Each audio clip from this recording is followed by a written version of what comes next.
श्रीगुरुभ्यो नमः हरिः ओम्। व्यासाय भवनाशाय श्रीशाय गुणराशये हृद्याय शुद्धविद्याय मध्वाय च नमो नमः। भवति धनुभावादिडमोकोऽपि वाग्मी जडमतिरपि जन्तुर्जायते प्राज्ञमौलिः सकलवचनचेतो देवता भारती सा मम वचसि धत्तां सन्निधिं मानसे च तपो विद्याविरक्त्यादिसद्गुणोघाकरानहं वादिराजगुरून् वन्दे हयग्रीवपदाश्रयान्। पूज्याय राघवेन्द्राय सत्यधर्मरताय च भजतां कल्पवृक्षाय नमतां कामधेनवे दुर्वादिध्वान्तरवे वैष्णवीन्दीवरेन्दवे श्रीराघवेन्द्रगुरवे नमोऽत्यन्तदयालवे। ब्रह्मचर्याप्रीति सुविद्यावादशालिनः इष्टदान् कष्टहर्तॄन्नः विद्यामान्यान् मुनीन् नुमः। श्रीगुरुभ्यो नमः।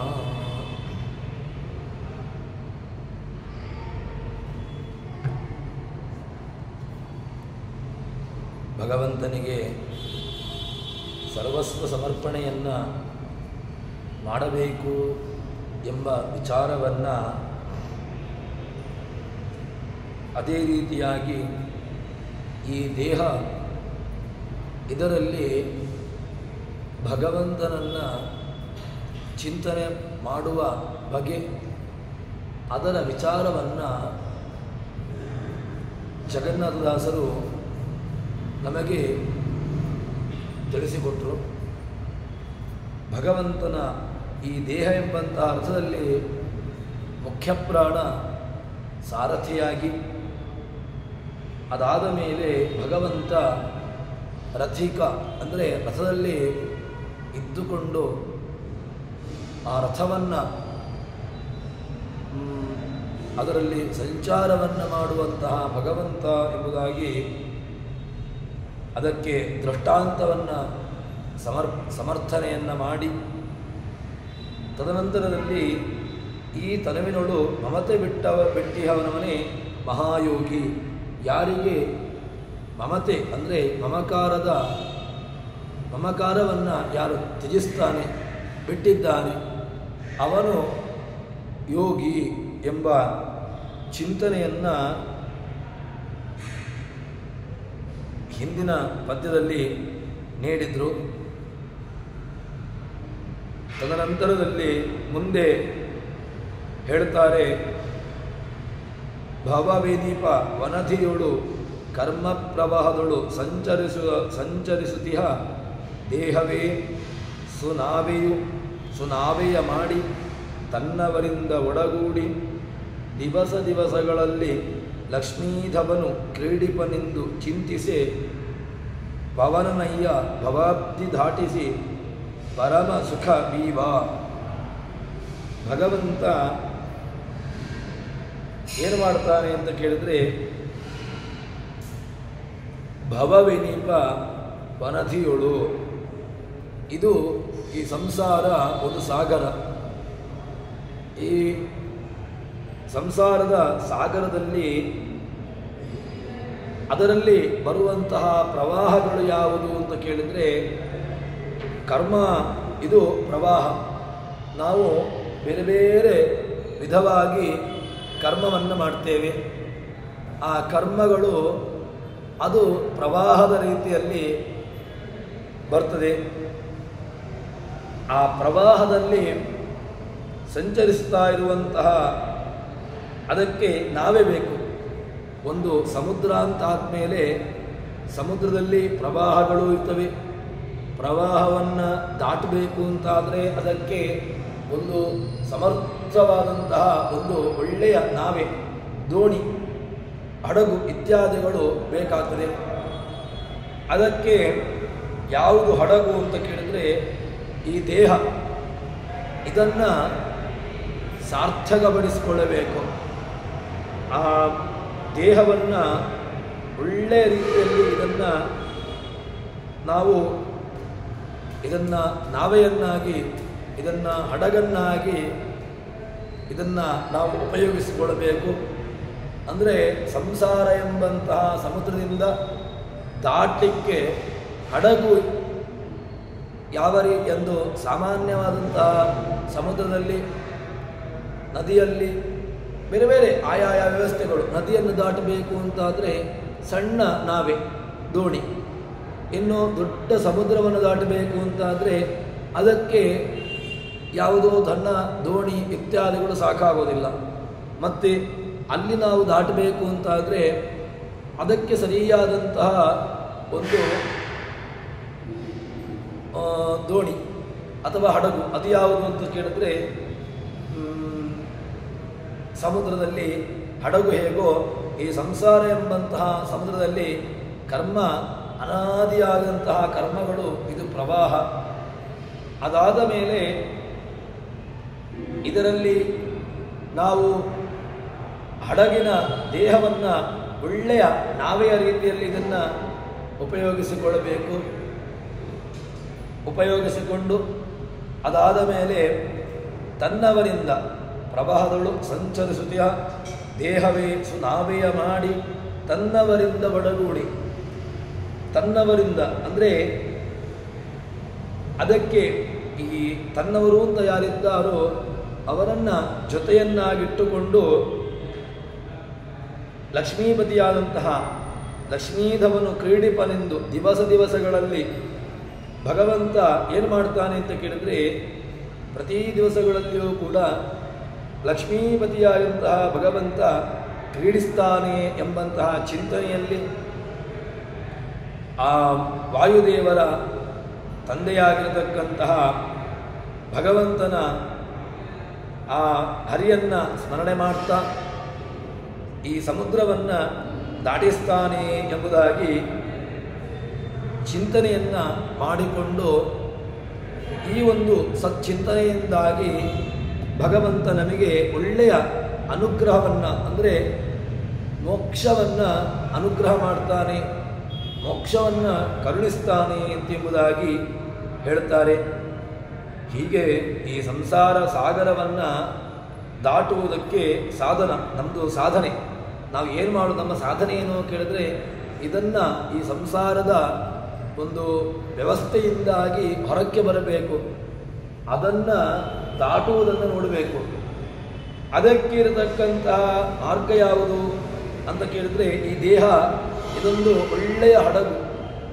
ಈ ಹಡಗನ್ನು ಉಪಯೋಗಿಸಿಕೊಂಡು ಭಗವಂತನನ್ನು ಚಿಂತನೆ ಮಾಡ್ತಾ ಭಗವದ್ ಆರಾಧನೆಯನ್ನು ಮಾಡಿಕೊಂಡು ಈ ದೇಹವನ್ನು ತಾನು ಭಗವತ್ ಪ್ರೀತಿಕರವಾಗಿರತಕ್ಕಂತಹ ಕರ್ಮವನ್ನು ಮಾಡಬೇಕು ಎಂಬುದಾಗಿ ಹೇಳ್ತಾರೆ.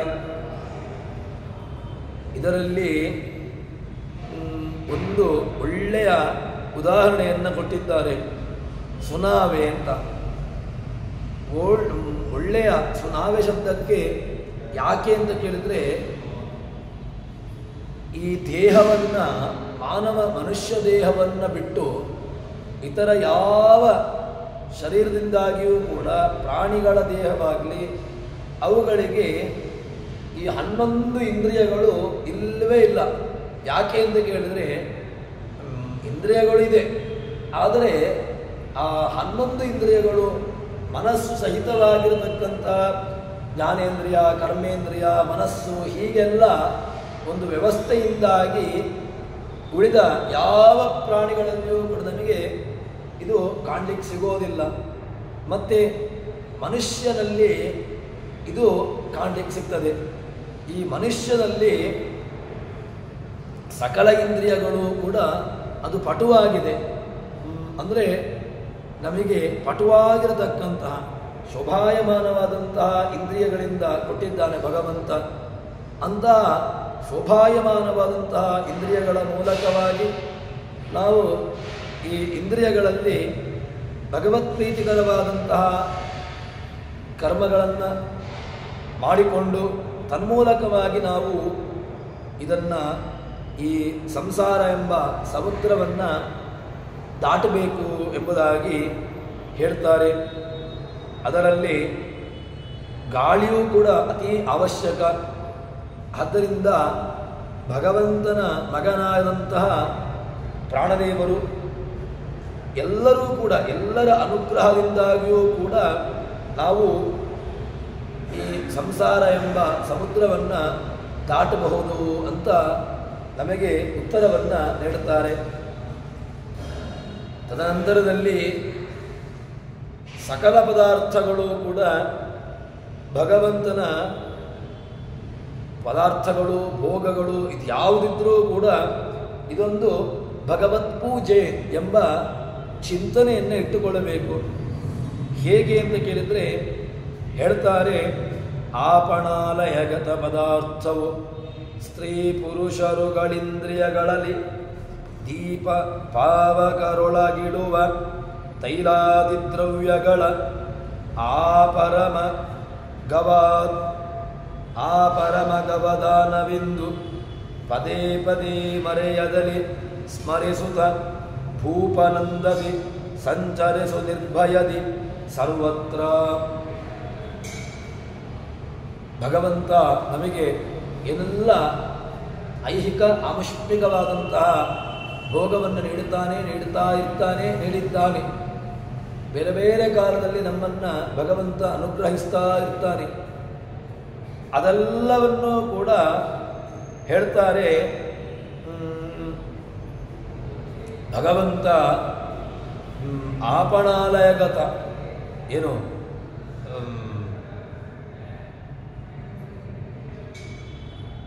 ಹೇಳ್ತಾರೆ, ಎಲ್ಲ ಅಂಗಡಿಯಲ್ಲಿ, ಮನೆಯಲ್ಲಿ, ಅದೇ ರೀತಿಯಾಗಿ ಇರುವಂತಹ ಬೇರೆ ಬೇರೆ ಪದಾರ್ಥಗಳಲ್ಲಿ, ಅಷ್ಟು ಮಾತ್ರವಲ್ಲದೆ ಸ್ತ್ರೀ ಪುರುಷರುಗಳ ಇಂದ್ರಿಯಗಳಲ್ಲಿ, ಸ್ತ್ರೀ ಅದೇ ರೀತಿಯಾಗಿ ಪುರುಷರ ಇಂದ್ರಿಯಗಳಲ್ಲಿ ದೀಪ, ಅಗ್ನಿ ಇತ್ಯಾದಿಗಳನ್ನು ಜ್ವಲನೆ ಮಾಡಲಿಕ್ಕೆ ಬೇಕಾಗುವಂತಹ ತೈಲ, ಇದೆಲ್ಲವನ್ನೂ ಕೂಡ ತೈಲಾದಿ ದ್ರವ್ಯಗಳ ಆ ಪರಮ ಗವ ಭಗವಂತ ನಮಗೆ ಕೊಟ್ಟಿರುವಂತಹ ಒಂದು ಅನುಗ್ರಹ.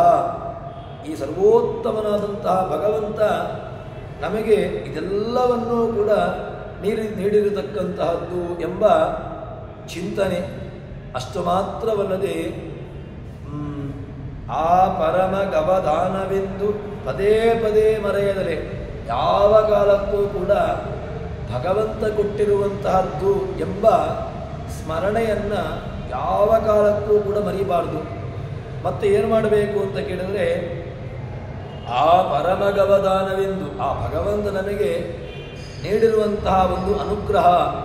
ಅಷ್ಟು ಮಾತ್ರವಲ್ಲದೆ ಎಲ್ಲ ದ್ರವ್ಯಗಳು ಕೂಡ ಭಗವಂತನಿಗೆ ನೀಡುವಂತಹ ಒಂದು ಆಹುತಿ ಎಂಬ ಚಿಂತನೆಯೊಂದಿಗೆ ಇದನ್ನು ಪ್ರತಿಯೊಂದು ಹೆಜ್ಜೆಯಲ್ಲೂ ಯಾವ ಕಾಲಕ್ಕೂ ಕೂಡ ಸ್ಮರಣೆಯನ್ನು ನಾವು ಮರೆಯಬಾರದು.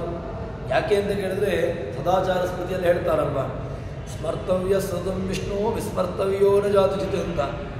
ವಿಸ್ಮರ್ತವ್ಯ ನಮ್ಮ ವಿಧಿ ನಿಷೇಧಗಳಲ್ಲಿ ನಮಗೆ ವಿಧಿ ಯಾವುದು ಅಂತ ಕೇಳಿದರೆ ಭಗವಂತನ ಸ್ಮರಣೆ ಇದೇ ನಮಗೆ ವಿಧಿ. ಮತ್ತು ವಿಸ್ಮರಣೆ ವಿಸ್ಮರ್ತವ್ಯೋನು ಜಾತುಚಿತ್, ಯಾವ ಕಾಲಕ್ಕೂ ಏನೇ ಸಂಕಷ್ಟ ಬಂದರೂ ಕೂಡ ಆ ಭಗವಂತನ ವಿಸ್ಮರಣೆ ಅದು ಬರಲೇಬಾರದು. ವಿಸ್ಮರಣೆ ಬಂತು ಅಂತಾದರೆ ಅದೇ ನಮಗೆ ದೊಡ್ಡ ಹಾನಿ ಅಂತ ಹೇಳ್ತಾರೆ. ಅದಕ್ಕೋಸ್ಕರ ಏನೇ ಆದರೂ ಕೂಡ ವಿಸ್ಮರಣೆಯನ್ನು ಮಾಡಿಕೊಳ್ಳಬಾರದು. ಮಾಡದೆ ಭಗವಂತನನ್ನು ಸ್ಮರಣೆ ಮಾಡ್ತಾ ಮಾಡ್ತಾ ಮಾಡ್ತಾ ತಾನು ಭೂಪನಂದದಿ ಸಂಚರಿಸು ನಿರ್ಭಯದಿ ಸರ್ವತ್ರ. ಭಗವಂತ ನಮಗೆ ಒಳ್ಳೆಯ ಅನುಗ್ರಹವನ್ನು ನೀಡಿದ್ದಾನೆ, ಮಾಡ್ತಾನೆ ಎಂಬ ಸ್ಮರಣೆಯಲ್ಲಿ ನಾವು ಇರಬೇಕು ಎಂಬಂತಹ ಒಂದು ವಿಚಾರವನ್ನು ನಮಗೆ ದಾಸರು ತಿಳಿಸ್ತಾರೆ. ಇನ್ನು ಪ್ರತಿಯೊಂದು ಪದಾರ್ಥವೂ ಕೂಡ ನಾವು ಏನೆಲ್ಲ ಪದಾರ್ಥಗಳನ್ನು ದೈನಂದಿನ ಜೀವನದಲ್ಲಿ ನಾವು ಅದನ್ನು ಇಟ್ಟುಕೊಂಡು ಅಥವಾ ಅದರಿಂದಾಗಿ ನಾವು ಜೀವನವನ್ನು ಮಾಡುತ್ತೇವೆಯೋ, ಇದೆಲ್ಲವೂ ಸಕಲ ಪದಾರ್ಥಗಳು ಕೂಡ ಭಗವಂತನಿಗೆ ನಾವು ಅರ್ಪಣೆ ಮಾಡುವಂಥ ಒಂದು ಆವಿರ್ಭಾಗ, ಹವಿಸ್ಸು ಎಂಬ ಚಿಂತನೆ, ಈ ಮುಖ್ಯವಾದಂತಹ ಚಿಂತನೆ ನಮಗೆ ಮುಖ್ಯವಾಗಿರಬೇಕು. ಯಾಕೆ ಅಂತಂದರೆ ಭಗವಂತ ನಮಗೆ ಒಳ್ಳೆಯ ಜನ್ಮವನ್ನು ಕೊಟ್ಟಿದ್ದಾನೆ. ಆ ಕೊಟ್ಟಿರುವಂತಹ ಮನುಷ್ಯ ಜನ್ಮ ಇದು ಯಾವುದ್ಯಾವುದೋ ವಿಚಾರಗಳಲ್ಲಿ ನಾವಿದನ್ನು ಉಪಯೋಗಿಸಿಕೊಳ್ಬಾರ್ದು. ಮತ್ತು ಈ ಜೀವನವನ್ನು ಯಾವುದಕ್ಕೋಸ್ಕರ ನಾವು ಇದನ್ನು ಉಪಯೋಗಿಸಿಕೊಳ್ಳಬೇಕು ಅಂತ ಕೇಳಿದರೆ, ಕೇವಲ ಭಗವಂತನ ಒಂದು ಸ್ಮರಣೆ, ಭಗವದ್ದತ್ತವಾದಂತಹ ವಿಚಾರಗಳನ್ನು ಚಿಂತನೆ ಮಾಡುವುದಕ್ಕೋಸ್ಕರವಾಗಿ ಈ ಭಗವಂತ ಕೊಟ್ಟಿರುವಂತಹ ಈ ದೇಹವನ್ನು ಉಪಯೋಗಿಸಿಕೊಳ್ಳಬೇಕು. ರಾಯರನ್ನು ಸ್ತೋತ್ರ ಮಾಡುವಂತಹ ಆ ಸ್ತೋತ್ರದಲ್ಲಿ ಸಂಸಾರೇ ಅಕ್ಷಯ ಸಾಗರೇ ಪ್ರಕೃತಿತೋ ಅಗಾಧೆ ಸದಾ ದುಸ್ತರೇ ಅಂತ ಹೇಳಿಕೊಂಡು ಅದರಲ್ಲಿ ಸ್ತೋತ್ರವನ್ನು ಮಾಡ್ತಾರೆ. ಈ ಅಗಾಧವಾಗಿರತಕ್ಕಂತಹ ಸಂಸಾರ ಎಂಬಂತಹ ಸಮುದ್ರ, ಇದರ ಆದಿ ಅಂತ್ಯಗಳ ಅರಿವಿಲ್ಲ ನಮಗೆ. ಆದಿ ಅಂತ್ಯಗಳ ಅರಿವಿಲ್ಲ ಅಂತ ಹೇಳಿದರೆ, ಯಾವುದೋ ಒಂದು ದಿವಸ ಬಂದಿದ್ದೇವೆ, ಆದರೆ ಇದರ ಕೊನೆ, ಇದರ ಬಗ್ಗೆ ನಮಗೆ ಅರಿವಿಲ್ಲ. ಆದ್ದರಿಂದ ಇದನ್ನು ಚೆನ್ನಾಗಿ ಮನನೆ ಮಾಡಿಕೊಂಡು ಭಗವಂತ ನಮಗೆ ಏನು ಕೊಡ್ತಾನೋ ಭಗವದ್ದತ್ತವಾದದಲ್ಲಿ ಬದುಕುವಂತಹ ಒಂದು ನಾವು ಯೋಚನೆಯನ್ನು ಅಳವಡಿಸಿಕೊಳ್ಳಬೇಕು. ನಮ್ಮದು ಅಲ್ಲದ್ದನ್ನು, ನಮಗೆ ಯಾವುದು ಸೇರಲಿಲ್ವೋ ಅದನ್ನು ನಾವು ಪಡೆದುಕೊಳ್ಳುವುದಕ್ಕೋಸ್ಕರವಾಗಿ ನಾವು ಅದನ್ನು ಪ್ರಯತ್ನ ಮಾಡಬಾರ್ದು. ಯಾಕೆ ಅಂತ ಕೇಳಿದರೆ, ನಮ್ಮದಲ್ಲದೇ ಇರುವಂತಹದ್ದು ಅಥವಾ ನಮ್ಮ ಪ್ರಾಪ್ತಿಗೆ ಯಾವುದು ನಮ್ಮ ಪ್ರಾಪ್ತಿಗೆ ನಮಗೆ ಉಪಲಬ್ಧಿ ಇಲ್ಲವೋ ಅಥವಾ ನಮಗೆ ಅದರಲ್ಲಿ ಪಡೆದುಕೊಳ್ಳುವಂತಹ ಯೋಗ್ಯತೆ ಇರೋದಿಲ್ವೋ ಅದನ್ನು ಪಡೆದುಕೊಳ್ಳುವುದಕ್ಕೆ ಯಾವ ಕಾಲಕ್ಕೂ ಕೂಡ ನಾವು ಪ್ರಯತ್ನವನ್ನು ಪಡಬಾರದು. ಭಗವಂತ ನಮಗೆ ಯಾವುದು ನೀಡಬೇಕು ಅಂತ ಇರ್ತದೋ ಅಥವಾ ಭಗವಂತ ಅದನ್ನು ಸಂಕಲ್ಪ ಮಾಡಿರ್ತಾನೆ. ಏನು ಅಂತ ಕೇಳಿದರೆ, ಇವನಿಗೆ ಈ ಜೀವರಾಶಿಗೆ ಯಾವುದನ್ನು ಕೊಡಬೇಕು ಎಂಬುದನ್ನು ಪೂರ್ವ ನಿರ್ಧರಿತವಾಗಿ ಎದುರುವಂತಹದ್ದು. ಅದಕ್ಕೋಸ್ಕರ ಭಗವಂತ ನಮಗೆ ಯಾವುದನ್ನು ಕೊಡಬೇಕು ಅಂತಿರ್ತದೋ ಅದನ್ನು ನಿಶ್ಚಿತವಾಗಿಯೂ ಕೊಟ್ಟೇ ಕೊಡ್ತಾನೆ. ಅದಕ್ಕೋಸ್ಕರವಾಗಿ ಅದನ್ನು ಚಿಂತನೆ ಮಾಡಿಕೊಂಡು, ಅಷ್ಟು ಮಾತ್ರವಲ್ಲದೆ ಮುಂದೆ ಹೇಳ್ತಾರೆ, ಒಂದು ಎಲ್ಲ ದ್ರವ್ಯಗಳು ನಾವು ದೇವರಿಗೆ, ಕೃಷ್ಣ ಭಗವದ್ಗೀತೆಯಲ್ಲಿ ಹೇಳುವಾಗ ಹೇಳ್ತಾನಲ್ವ, ಬ್ರಹ್ಮಾರ್ಪಣಂ ಬ್ರಹ್ಮಹವಿಃ ಬ್ರಹ್ಮಾಗ್ನೋ ಬ್ರಹ್ಮಣಾಹುತಂ ಬ್ರಹ್ಮೈವ ತೇನ ಗಂತವ್ಯಂ ಬ್ರಹ್ಮಕರ್ಮ ಸಮಾಧಿನ. ನೀನು ಏನನ್ನೂ ಕೂಡ ಯಾವುದೆಲ್ಲೆಲ್ಲ ಮಾಡ್ತೀಯೋ, ಇಷ್ಟಂ ದತ್ತಂ ಪುತಂ ಹುತಂ ಜಪ್ತಂ ಪೂರ್ತಂ ಯಚ್ಚಾತ್ಮನ ಪ್ರಿಯಂ ಅಂತ ಹೇಳಿಕೊಂಡು ಸದಾಚಾರ ಸ್ಮೃತಿಯಲ್ಲಿ ಆಚಾರ್ಯರು ನಮಗೆ ಹೇಳ್ತಾರೆ. ಇಷ್ಟಂ ನಮಗೆ ಯಾವುದು ಇಷ್ಟವೋ, ದತ್ತಂ ಯಾವುದು ನಮಗೆ ಯಾರಿಂದ ನೀಡಲ್ಪಟ್ಟದ್ದು ಅಥವಾ ನಾವು ಯಾವುದನ್ನು ಯಾರಿಗಾದರೂ ಕೊಡ್ತೇವೆಯೋ, ಇಷ್ಟಂ ದತ್ತಂ. ಹುತಂ ನಾವು ಯಾವುದನ್ನು ಆಹುತಿಯನ್ನಾಗಿ ಹೋಮವನ್ನಾಗಿ ಮಾಡ್ತೇವೆಯೋ, ಹುತಂ. ಜಪ್ತಂ ನಾವು ಜಪಾದಿಗಳನ್ನು ಮಾಡ್ತೇವೆ, ಈ ಜಪಾದಿಗಳು. ಪೂರ್ತಂ ಯಾವುದೋ ಒಂದು ಒಳ್ಳೆಯ, ಒಂದು ಗ್ರಾಮಕ್ಕೆ ಒಳ್ಳೆಯದಾಗಲಿ ಜನರಿಗೆ ಒಳ್ಳೆಯದಾಗಲಿ ಎಂಬಂತಹ ದೃಷ್ಟಿಯಿಂದಾಗಿ ಕೆರೆ ಮೊದಲಾದಂತಹ ಒಂದು ವ್ಯವಸ್ಥೆಯನ್ನು ನಾವು ಮಾಡ್ತೇವೆ. ಪೂರ್ತಂ ಯಚ್ಚ ಆತ್ಮನ ಪ್ರಿಯಂ ನನಗೆ ತುಂಬ ಪ್ರೀತಿಪಾತ್ರರು ಯಾರಿದ್ದಾರೋ ಅವರನ್ನು, ಯಚ್ಚ ಆತ್ಮನ ಪ್ರಿಯಂ ದಾರಾನ್ನ ಸುತಾನ್ನ ಪ್ರಿಯಾನ್ನ ಪ್ರಾಣಾನ್ನ ಎಲ್ಲವನ್ನೂ ಕೂಡ ಭಗವಂತನಿಗೆ ಸಮರ್ಪಣೆ ಮಾಡಿ ಬದುಕುವಂತಹದ್ದೇ. ಯಾಕೆ ಅಂತ ಕೇಳಿದ್ರೆ, ಭಗವಂತ ಕೊಟ್ಟದ್ದು ನಮ್ಮಿಂದ ಅಂತ ನಮ್ಮದು ಅಂತ ಯಾವುದೂ ಇಲ್ಲ, ನಾನು ತಂದದ್ದೂ ಯಾವುದೂ ಇಲ್ಲ. ಈ ಒಂದು ಪ್ರಜ್ಞೆಯಿಂದ ಮೊದಲಿಗೆ ನಾವು ಅರಿತುಕೊಳ್ಳಬೇಕಾದ್ದು ಏನು ಅಂತ ಕೇಳಿದರೆ, ನಾನು ಏನಾದರೂ ತಂದಿದ್ದೇನಾ ಅಂತ ಮೊದಲು ನಾವು ತಿಳಿದುಕೊಳ್ಳಬೇಕು. ಯಾಕೆ ಅಂತ ಕೇಳಿದರೆ, ನಾನು ತಂದಿರುವಂತಹದ್ದು ಯಾವುದೂ ಇಲ್ಲ. ಸಣ್ಣ ಹುಲ್ಲುಕಡ್ಡಿಯೂ ಕೂಡ ನನ್ನಿಂದ ಅದು ಒಳಗಿನ ಅನುಗ್ರಹ, ಭಗವದ್ ಅನುಗ್ರಹ ಇಲ್ಲ ಅಂತಾದರೆ ಒಂದು ಸಣ್ಣ ಹುಲ್ಲುಕಡ್ಡಿಯನ್ನು ಕೂಡ ಅಲುಗಾಡಿಸುವಂತಹ ಸಾಮರ್ಥ್ಯ ನಮಗಿರುವುದಿಲ್ಲ. ಆದ್ದರಿಂದ ಪೂರ್ತಿಯಾಗಿ ನಾವು ಅಸ್ವತಂತ್ರರಾಗಿರತಕ್ಕಂತಹ ನಾವು ಏನನ್ನು ತಾನೇ ಮಾಡಲಿಕ್ಕೆ ಸಾಧ್ಯ? ಅದಕ್ಕೋಸ್ಕರ ಎಲ್ಲವನ್ನೂ ಕೂಡ ತಾನು ಏನನ್ನೆಲ್ಲ ಮಾಡ್ತಾನೋ ಎಲ್ಲವನ್ನೂ ಕೂಡ ಭಗವಂತನಿಗೆ ಅರ್ಪಣೆ ಮಾಡುವ ಮೂಲಕವಾಗಿ ನಾವು ಜೀವನವನ್ನು ನಡೆಸಬೇಕು. ಈ ರೀತಿಯಾಗಿ ಜೀವನವನ್ನು ನಡೆಸಿ, ಇದು ಹೇಳ್ತಾರೆ ಆ ಪರಮಗವ ದಾನವೆಂದು ಪದೇ ಪದೇ ಮರೆಯದಲೆ ಯಾವ ಕಾಲಕ್ಕೂ ಕೂಡ ಏನು ಬಂದರೂ ಕೂಡ ಮರೀಬಾರ್ದು. ಯಾಕೆ ಅಂತಂದರೆ ಭಗವಂತ ಕೊಟ್ಟಿಲ್ಲ ಅಂತಾದರೆ, ಭಗವಂತ ನಮಗೆ ಅನುಗ್ರಹ ಮಾಡಲಿಲ್ಲ ಅಂತಾದರೆ ಏನೂ ಕೂಡ ನಮ್ಮಿಂದ ಮಾಡಿಕೊಳ್ಳಿಕ್ಕೆ ಸಾಧ್ಯವೇ ಇಲ್ಲ. ಅದಕ್ಕೋಸ್ಕರವಾಗಿ ಎಲ್ಲವೂ ಕೂಡ ಅವಧಾನ, ಆಪಣ, ಆಲಯ ಎಲ್ಲವೂ ಕೂಡ ಹವಿಸ್ಸು, ಅದೇ ರೀತಿಯಾಗಿ ಅಂಗಡಿ, ಆಲಯ, ಮನೆ ಎಲ್ಲವೂ ಸರ್ವ ಸಮರ್ಪಣೆ. ಯಾಕೆಂದರೆ ದಾಸರು, ವಿಜಯದಾಸರು ಹೇಳ್ತಾರಲ್ವ, ನಿನ್ನ ಒಲುಮೆಯಿಂದ ನಿಖಿಳ ಜನರು ಬಂದು ಮನ್ನಿಸುವರು ಮಹಾರಾಯ. ಎಲ್ಲ ಪುಣ್ಯಗಳಿಂದ ಈ ಪರಿ ಉಂಟೇನು ನಿನ್ನದೇ ಸಕಲ ಸಂಪತ್ತು. ಈ ಚಿಂತನೆ ನಮಗಿರಬೇಕು. ಯಾಕೆ ಅಂತ ಕೇಳಿದರೆ ಇದು ನಮಗೆ ಮುಖ್ಯವಾಗಿ ನಾವು ಮಾಡಬೇಕಾದ್ದು. ಎಲ್ಲ ಪುಣ್ಯಗಳಿಂದ ನನ್ನದು ಏನಾದರೂ ಕೂಡ ಪುಣ್ಯ ಉಂಟಾ ಕೇಳಿದ್ರೆ, ಎಲ್ಲ ಪುಣ್ಯಗಳಿಂದ ಈ ಪರಿ ಉಂಟೇನೋ, ನನಗೆ ಕೊಡುವಂತಹ ಗೌರವಗಳು ಅದು ನನ್ನಿಂದಾಗಿ ನನಗೆ ಕೊಡುವಂತಹದ್ದು ಅಲ್ಲ, ಅಥವಾ ನನ್ನಿಂದ ಸಂಪಾದನೆ ಮಾಡಿದ್ದು ಅಲ್ಲ. ನಿನ್ನ ಒಲುಮೆಯಿಂದ ಈ ಚಿಂತನೆ ಸದಾ ಕಾಲದಲ್ಲೂ ಕೂಡ ನಮಗೆ ಜಾಗೃತವಾಗಿರಬೇಕು. ನಿನ್ನ ಒಲುಮೆಯಿಂದ ನಿಖಿಳ ಜನರು ಎಲ್ಲರೂ ಕೂಡ ನನಗೆ ಮನ್ನಣೆಯನ್ನು ಕೊಡ್ತಾರೆ. ಯಾಕೆ ಕೊಡ್ತಾರೆ ಅಂತ ಕೇಳಿದ್ರೆ, ನಿನ್ನದೇ ಸಕಾಲ ಸಂಪತ್ತು. ಈ ಸಂಪತ್ತು ಯಾರು ಕೊಟ್ಟದ್ದು? ಇವತ್ತು ನನ್ನಲ್ಲಿ ಉಂಟು. ನಾನು ಏನೋ ಇವತ್ತಿನ ದಿವಸ ಸಂಪತ್ತನ್ನು ಅನುಭವಿಸ್ತಾ ಇದ್ದೇನೆ, ಅಥವಾ ನನ್ನಲ್ಲಿ ಸಂಪತ್ತುಗಳು ಉಂಟು. ಎಲ್ಲಿಂದ ಬಂತು? ನಾನು ಕೇವಲ ವ್ಯಾಪಾರಿ ಮಾತ್ರ. ಯಾಕೆ ಅಂತ ಕೇಳಿದರೆ, ಆ ಅಂಗಡಿಯವನ ವ್ಯವಸ್ಥೆ ಹೇಗೆ ಅಂತ ಕೇಳಿದರೆ, ಅವನು ಏನೋ ತಾನು ಒಂದು ವ್ಯವಸ್ಥೆಯಿಂದ ಒಂದು ಬೇಕಾಗಿರತಕ್ಕಂತಹ ಒಂದಷ್ಟು ದ್ರವ್ಯಗಳನ್ನು ನನ್ನಲ್ಲಿಟ್ಟುಕೊಳ್ತಾನೆ. ಇಟ್ಟುಕೊಂಡು ಯಾರೋ ಒಬ್ಬ ವ್ಯಕ್ತಿಗಳು ಬರ್ತಾರೆ, ತನ್ನಿಂದ ಕೊಡ್ತಾನೋ, ತಾನು ತಂದಿರತಕ್ಕಂತಹ ಪದಾರ್ಥಗಳನ್ನು ಇನ್ನೊಬ್ಬರಿಗೆ ಕೊಡ್ತಾನೆ. ಅದರಿಂದ ಏನಾಯಿತು ಅಂತ ಕೇಳಿದರೆ, ತಾನು ಕೇವಲ ಒಂದು ಮಧ್ಯವರ್ತಿ. ಭಗವಂತ ಕೊಟ್ಟಿದ್ದಾನೆ, ಇವತ್ತು ನನ್ನಲ್ಲಿ ಉಂಟು, ಮುಂದೆ ಅದು ಮುಂದಕ್ಕೆ ಹೋಗುವಂತಹದ್ದು.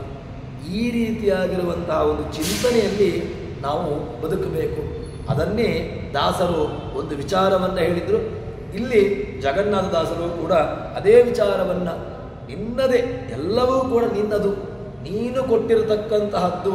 ತೇನ ತ್ಯಕ್ತೇನ ಭುಂಜೀತಾಹ, ಉಪನಿಷತ್ತಿನಲ್ಲಿ ಹೇಳಿದ್ದನ್ನೇ. ಅವನು ಕೊಟ್ಟದ್ದನ್ನು ನೀನು ಬದುಕು, ಅವನು ಕೊಟ್ಟಿದ್ದರಲ್ಲಿ ಬದುಕು. ನಿನ್ನದು ಯಾವುದಲ್ವೋ ಅದರ ಕಡೆಗೆ ನೀನು ಗಮನವನ್ನು ಕೊಡ್ಲಿಕ್ಕೆ ಹೋಗಬೇಡ. ನಿನ್ನದಲ್ಲದೇ ಇರತಕ್ಕಂತಹದ್ದನ್ನು ನೀನು ಪ್ರಯತ್ನ ಪಡ್ಲಿಕ್ಕೆ ಹೋಗಬೇಡ.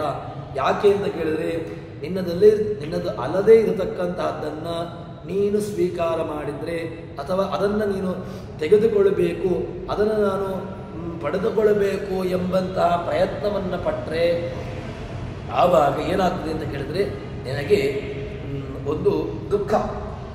ಅದು ಸಿಗದೇ ಇದ್ದಾಗ ದುಃಖ ಆಯಿತು ಅಂತಾದರೆ ಮತ್ತೆ ಅದರ ಹಿಂದಿನಿಂದ ಒಂದೊಂದು ಬಂದು ಬರ್ತಾ ಹೋಗ್ತದೆ. ಅದಕ್ಕೋಸ್ಕರವಾಗಿ ದುಃಖ ಅದನ್ನು ಆಸೆ ಪಡುವಂತಹದ್ದು. ಆಸೆ ಪಟ್ಟದ್ದನ್ನು ತೆಗೆದುಕೊಳ್ಳಬೇಕು ಅಂತ ಹೇಳಿಕೊಂಡು ಪ್ರಯತ್ನ ಮಾಡಲಿಕ್ಕೆ ಹೋಗಿ ಅದು ಸಿಗದೆ ಏನೋ ಅವಾಂತರಗಳಾಗಿ ಅದರಲ್ಲಿ ಯಾವುದೇ ರೀತಿಯಾಗಿರತಕ್ಕಂತಹ ಅನುಗ್ರಹಗಳಾಗದೆ ಅವ್ಯವಸ್ಥೆಗಳಾಗುವುದಕ್ಕಿಂತ ನನ್ನದು ಏನಿದೆಯೋ ಅದನ್ನು ಸ್ವೀಕಾರ, ಅದರಲ್ಲಿ ಬದುಕುವಂತಹ ಒಂದು ಪ್ರಾಮಾಣಿಕವಾದಂತಹ ಪ್ರಯತ್ನವನ್ನು ಪಟ್ಟರೆ ಜೀವನ ಸಾರ್ಥಕ ಅಂತಾಗಿದೆ ಅಂತ ಎಂಬುದಾಗಿ ನಮಗೆ ಹೇಳ್ತಾರೆ. ಹೀಗೆ ಭಗವಂತ ಕೊಟ್ಟಿರತಕ್ಕಂತಹದ್ದು, ಭಗವಂತ ಯಾವುದನ್ನು ನಮಗೆ ಕೊಡಬೇಕೋ ಕೊಟ್ಟೇ ಕೊಡ್ತಾನೆ. ನಮ್ಮದಲ್ಲದನ್ನು ಭಗವಂತ ನಿನಗೆ ಸಿಗ್ಲಿಕ್ಕೆ ಬಿಡೋದೇ ಇಲ್ಲ. ಆದ್ದರಿಂದ ನಿನಗೆ ಕೊಡುವುದನ್ನು ಭಗವಂತ ಯಾವುದಾದ್ರೂ ರೂಪದಿಂದ ಮುಟ್ಟಿಸ್ತಾನೆ ಎಂಬಂತಹ ಬದುಕಿ ಒಂದು ಈ ಕೃತಜ್ಞತಾ ಭಾವನೆಯಿಂದಾಗಿ ಈ ರೀತಿಯಾದಂತಹ ಒಂದು ಚಿಂತನೆಯಲ್ಲಿ ಬದುಕಿದೆ ಅಂತಾದರೆ ಆಗ ಸಾರ್ಥಕ ಅಂತ ಎಂಬುದಾಗಿ ಹೇಳ್ತಾರೆ. ಇದು ಯಾವುದೋ ಒಂದು ಸ್ಮರಣೆ ಯಾವುದೋ ಒಂದು ಕಾಲಕ್ಕಿರಬೇಕಾದ್ದು ಅಂತಲ್ಲ. ಪದೇ ಪದೇ ಸದಾ ಕಾಲದಲ್ಲೂ ಕೂಡ ನನಗೆ ಇದು ಜ್ಞಾನ ಯಾವತ್ತೋ ಬರ್ತದೆ, ಯಾವತ್ತೂ ಇರುವುದಿಲ್ಲ ಅಂತ ಹೇಳಿದ್ರೆ ಹಾಗಾಗೋದಿಲ್ಲ. ಪ್ರತಿನಿತ್ಯವೂ ಕೂಡ, ಪ್ರತಿ ಕ್ಷಣವೂ ಕೂಡ, ಎಲ್ಲ ಕಾಲದಲ್ಲಿ, ಎಲ್ಲ ಕ್ಷಣದಲ್ಲಿ ಸಕಲ ಪದಾರ್ಥಗಳು ಕೂಡ ಅವನದ್ದು. ಎಂಬ ಚಿಂತನೆ ಇರಬೇಕು ಎಂಬುದಾಗಿ ಹೇಳ್ತಾರೆ. ಹೀಗಿದ್ದುಕೊಂಡು ಮುಂದೆ ಹೇಳ್ತಾರೆ, ವಾರಿಜ ಭವಾಂಡವೇ ಸುಮಂಟಪ ಮೇರುಗಿರಿ ಸಿಂಹಾಸನ ಭಾಗೀರಥಿಯೇ ಮಜ್ಜನವು ದಿಗ್ವಸ್ತ್ರಗಳು ನುಡಿ ಮಂತ್ರ ಭೂರುಹ ಜಲ ಭೂರುಹಜ ಫಲ ಪುಷ್ಪ ಗಂಧ ಸಮೀರ ಶಶಿ ನದಿ ದೀಪ ಭೂಷಣ ತಾರಕೆಗಳೆಂದರ್ಪಿಸಲು ಕೈಕೊಂಡು ಮನ್ನಿಸುವ. ಭಗವಂತನಿಗೆ ಇಲ್ಲ ರೀ, ನಮ್ಮ ಹತ್ರ ಏನೂ ಚಿಂತನೆ ಇಲ್ಲ, ಕೊಟ್ಟದ್ದೆಲ್ಲ ಅವನು ಅಂತ ಚಿಂತನೆ ಬರೋದಿಲ್ಲ ರೀ, ಕಷ್ಟ ಇದೆ. ಭಗವಂತನನ್ನ ಈ ಪ್ರಕೃತಿಯನ್ನ ಚಿಂತನೆ ಮಾಡಪ್ಪ. ಎಂತಹ ಪ್ರಕೃತಿ, ಎಂತಹ ಅದ್ಭುತವಾದಂತಹ ಜಗತ್ತು. ಬಹುಚಿತ್ರ ಜಗತ್ ಬಹುದಾಕರಣ ಪರಶಕ್ತಿರನಂತ ಗುಣ ಪರಮಃ. ಭಗವಂತನ ಸೃಷ್ಟಿಯ ಇದರ ವೈಶಾಲ್ಯವನ್ನು ತಿಳ್ಕೊಂಡವರು ಯಾರೂ ಇಲ್ಲ. ಯಾಕೆ ಅಂತ ಕೇಳಿದ್ರೆ, ಬಹುಚಿತ್ರ ಜಗತ್ ಬಹುಧಾಕರಣ ಪರಶಕ್ತಿ ಅನಂತ ಗುಣ ಪರಮಃ. ಭಗವಂತನ ಸೃಷ್ಟಿ, ಭಗವಂತನ ಸಾಮರ್ಥ್ಯ ಅಲ್ಪಜ್ಞರಿಗೆ ತಿಳ್ಕೊಳ್ಳಿಕ್ಕಾಗೋದಿಲ್ಲ. ಇದನ್ನು ತಿಳ್ಕೊಳ್ಬೇಕು ಅಂತಾದರೆ ತುಂಬ ಸಾಧನೆಯನ್ನು ಮಾಡಿಕೊಳ್ಳಬೇಕು ಅಂತ ಹೇಳ್ತಾರೆ. ವಾರಿಜ ಭವಾಂಡವೇ ಸುಮಂಟಪ. ಬ್ರಹ್ಮಾಂಡವನ್ನು ಒಂದು ಮಂಟಪವನ್ನಾಗಿ ಕಲ್ಪನೆ ಮಾಡಪ್ಪ. ನಮ್ಮಲ್ಲಿ ಏನೂ ಇಲ್ಲ, ಬೇಡ, ಚಿಂತನೆ ಮಾಡು. ದೇವರು ಸೃಷ್ಟಿ ಮಾಡಿದಂತಹ ಜಗತ್ತಿದೆಯಲ್ವ, ಇದನ್ನು ಚಿಂತನೆ ಮಾಡು. ಬ್ರಹ್ಮಾಂಡವೇ ವಾರಿಜ ಭವಾಂಡವೇ ಮಂಟಪ. ಈ ಜಗತ್ತು ಮಂಟಪ, ಅದ್ಭುತವಾದಂತಹ ಮಂಟಪ, ಸಾಮಾನ್ಯವಾದಂತಹದ್ದು ಮಂಟಪ ಅಲ್ಲ ಇದು. ಈ ಮಂಟಪ ಏನಾಗಿದೆ, ಅದಾದ ಮೇಲೆ ಮಂಟಪದಲ್ಲಿ ಸಿಂಹಾಸನ ಬೇಕು, ಆಸನ ಬೇಕು. ಯಾವುದು? ಮೇರು ಪರ್ವತ, ದೇವತೆಗಳು ವಾಸವಾಗಿರತಕ್ಕಂತಹ ಮೇರು ಪರ್ವತ. ಇದೇನಾಗಿದೆ ಅಂತ ಕೇಳಿದ್ರೆ, ಇದೊಂದು ಸಿಂಹಾಸನ. ರಾಜ ಭಗವಂತ ಈ ಮಂಟಪದಲ್ಲಿ, ಈ ರಾಜ್ಯದಲ್ಲಿ ರಾಜ ಯಾರು ಅಂತ ಕೇಳಿದ್ರೆ ಭಗವಂತ. ಅವನ ಈ ಮಂಟಪದಲ್ಲಿ, ಬ್ರಹ್ಮಾಂಡವೇ ಅತ್ಯದ್ಭುತವಾದಂತಹ ಒಂದು ಮಂಟಪ. ಆ ಮಂಟಪದಲ್ಲಿ ಮೇರು ಪರ್ವತ, ಇದು ಸಿಂಹಾಸನ. ಅದಾದ ಮೇಲೆ ಭಗವಂತನ ಪಾದದಿಂದಾಗಿ ಬಂದಿರುವಂತಹ ಆ ಗಂಗೆ. ಯಾಕೆ ಗಂಗೆ ಕೇಳಿದರೆ, ಗಂಗೆಯ ಮಹತ್ವ ಸಾಮಾನ್ಯವಾದದ್ದಲ್ಲ. ಭಗವಂತ ಭಗವದ್ಗೀತೆಯಲ್ಲಿ, ಕೃಷ್ಣ ಭಗವದ್ಗೀತೆಯಲ್ಲಿ ಹೇಳುವಾಗ ಸ್ರೋತಸಾ ಭಸ್ಮಿ ಜಾಹ್ನವಿ ಅಂತ ಹೇಳ್ತಾನೆ. ಜನ್ನು ಮಹರ್ಷಿಯ ಕಿವಿಯಿಂದ ಬಂದಿರತಕ್ಕಂಥವನು ಅಂತ ಜಾಹ್ನವಿ ಅನಿಸಿಕೊಂಡಿರತಕ್ಕಂತಹ ಗಂಗೆ, ಅದರಲ್ಲಿ ಭಗವಂತನ ವಿಶೇಷವಾದಂತಹ ಒಂದು ಸನ್ನಿಧಾನ ಇರುವಂತಹದ್ದು. ಅದೇ ರೀತಿಯಾಗಿ ಭಾಗೀರಥಿಯೇ ಮಂಚನವು. ಭಾಗೀರಥಿ, ಆ ಭಗೀರಥನ ಪ್ರಯತ್ನದಿಂದಾಗಿ ಭಾಗೀರಥಿ ಜಗತ್ತಿಗೆ ಬಂದಳು.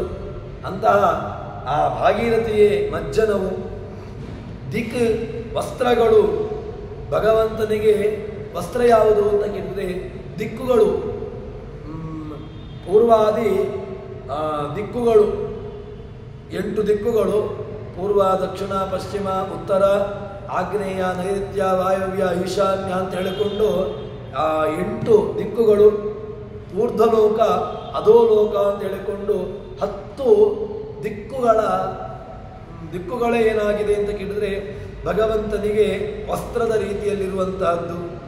ಅದಾದ ಮೇಲೆ ನಾವು ಮಾತನಾಡುವಂತಹ ಮಾತುಗಳು ಅದು ಏನಾಗಿದೆ ಅಂತ ಕೇಳಿದ್ರೆ ಒಳ್ಳೆಯ ಮಾತು.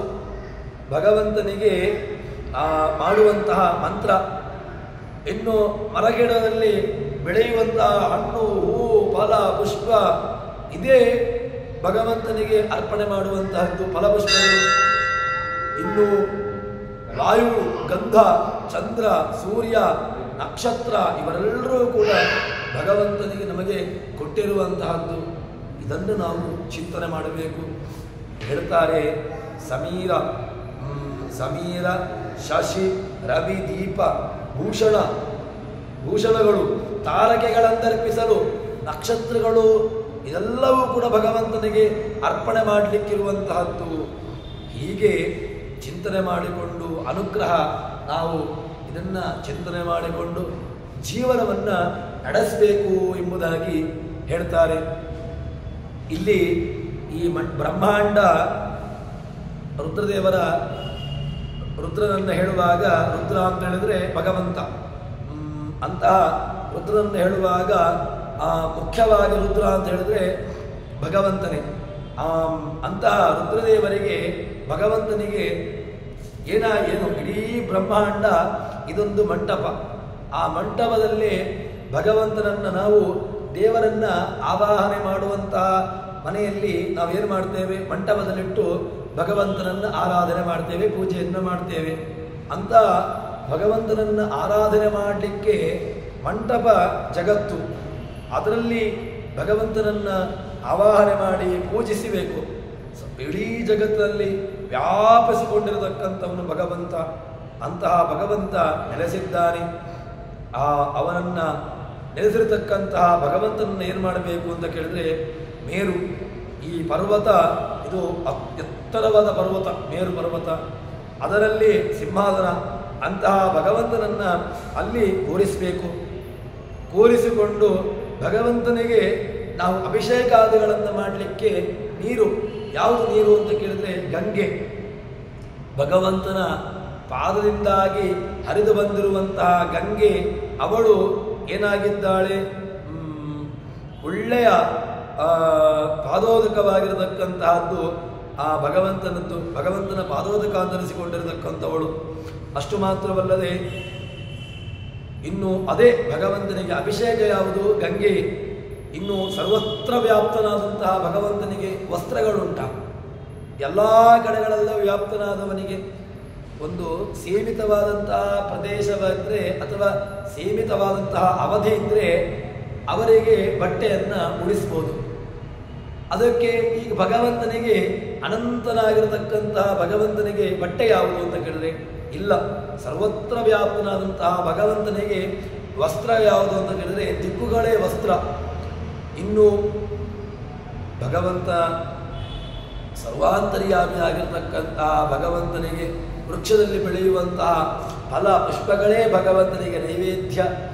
ಅಷ್ಟು ಮಾತ್ರವಲ್ಲದೆ ಭಗವಂತನಿಗೆ ದೀಪ, ಇದು ಯಾವುದು ಅಂತ ಕೇಳಿದ್ರೆ ಹೇಳ್ತಾರೆ, ಆ ಸೂರ್ಯ ಚಂದ್ರ ಬೆಳಕನ್ನು ನೀಡುವಂತಹ ಈ ಅಸಂಖ್ಯವಾದಂತಹ ಬೇರೆ ಬೇರೆ ರೀತಿಯಾದಂತಹ ನಕ್ಷತ್ರಗಳು, ಇದು ಭಗವಂತನಿಗೆ ಮಾಡುವಂತಹ ನಾವು ನೀರಾಜನ. ಆದ್ದರಿಂದ ಇದನ್ನು ನಾವು ಯೋಚನೆ ಮಾಡಬೇಕು. ಹೇಳ್ತಾರೆ, ಕರಾವಲಂಬನಂ ದೇಹಿ ಶ್ರೀಕೃಷ್ಣ ಕಮಲೇಕ್ಷಣ ಭವಪಂಕಾರಣವೇ ಘೋರೆ ವಚತೋ ಮಮ ಶಾಶ್ವತ ತ್ರಾಹಿ ತ್ರಾಹಿ ಜಗನ್ನಾಥ ಅಂತ ಹೇಳಿಕೊಂಡು ದೇವರನ್ನ ಪ್ರಾರ್ಥನೆ ಮಾಡ್ತಾರೆ.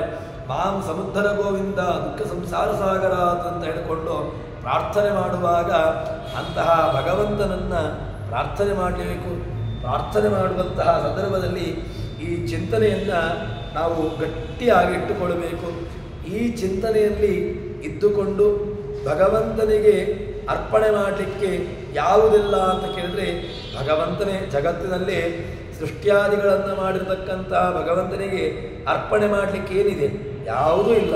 ಅವನೇ ಕೊಟ್ಟಿದ್ದನ್ನು ಅಲ್ವಾ, ಅವನೇ ಕೊಟ್ಟದ್ದನ್ನು ಅವನಿಗೆ ಸಮರ್ಪಣೆ ಮಾಡಿ ಬದುಕುವುದರ ಹಿನ್ನೆಲೆ ಏನು ಅಂತ ಕೇಳಿದ್ರೆ, ತೇನ ತ್ಯಕ್ತೇನ ಪುಂಜೀತಾಹ ಅಂತ ಈಶಾವಾಸ್ಯದ ಯೋಚನೆ, ಈಶಾವಾಸ್ಯದ ಚಿಂತನೆಯನ್ನು ನಮ್ಮ ಮುಂದೆ ದಾಸರುಗಳು, ಜ್ಞಾನಿಗಳು, ಋಷಿ ಪರಂಪರೆಯಲ್ಲಿ ಆರ್ಷ ಪರಂಪರೆ ನಮಗೆ ಕೊಟ್ಟಿರುವಂತಹದ್ದು. ಅದನ್ನು ನಾವು ನಮ್ಮ ದಿನದ ಜೀವನದಲ್ಲಿ ಅದನ್ನು ಯೋಚನೆ ಮಾಡಿಕೊಂಡು ತನ್ಮೂಲಕವಾಗಿ ನಮ್ಮ ಕರ್ಮಾಂಗಗಳನ್ನು ನಡೆಸಬೇಕು ಎಂಬುದಾಗಿ ನಮಗೆ ಒಂದು ಚಿಂತನೆಯನ್ನು, ಅದೇ ರೀತಿಯಾಗಿರ್ತಕ್ಕಂಥ ಒಂದು ಕೈಗನ್ನಡಿಯನ್ನು ದಾಸರು ಕೊಟ್ಟಿದ್ದಾರೆ. ಇದನ್ನು ನಡೆಸೋಣ ಅಂತ ಹೇಳುವಲ್ಲಿ ಹರಿಪ್ರಿಯತ ಶ್ರೀಕೃಷ್ಣಾರ್ಪಿತಮಸ್ತು.